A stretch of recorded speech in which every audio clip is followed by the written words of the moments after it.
Dr. Ben Pearl with FitFootU.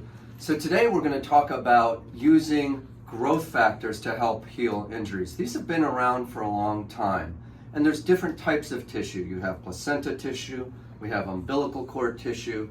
There's also something called PRP that is derived from your own body where you draw blood. I happen to like some of the cellular options that are directed and purified through a lab by a cryogenic process. Now, when you say the word cryogenic, people are immediately thinking sci-fi.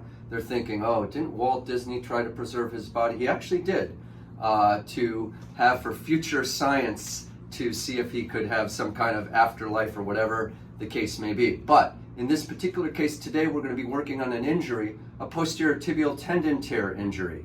And so I'm going to show you the aseptic technique that we use to prepare the cryogenic preserved product. In this case, this is umbilical cord. We open up the preserved product in dry ice.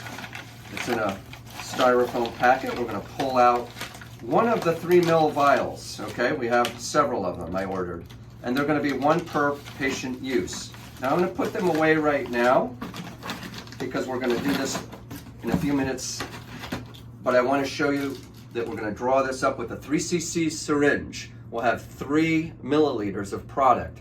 Now, very important for storage, once you take this product out of the dry ice, you need to make sure you have a 20 Celsius, below 20 degree temperature, medical grade refrigerator. We're going to show you that in a moment. After we've obtained our specimen, we want to put it in a medical grade 20 below Celsius fridge. And here we have it. Now, you can get these on Amazon, take a few days. So anticipate when you order the product that you already have the fridge, that you've already tested the fridge to make sure that you're getting the appropriate temperatures. One more thing about implantations, you want to tell your patients after the procedure to not use NSAIDs. That is counter to what we're trying to do here. We're trying to bring cells to heal the tissue.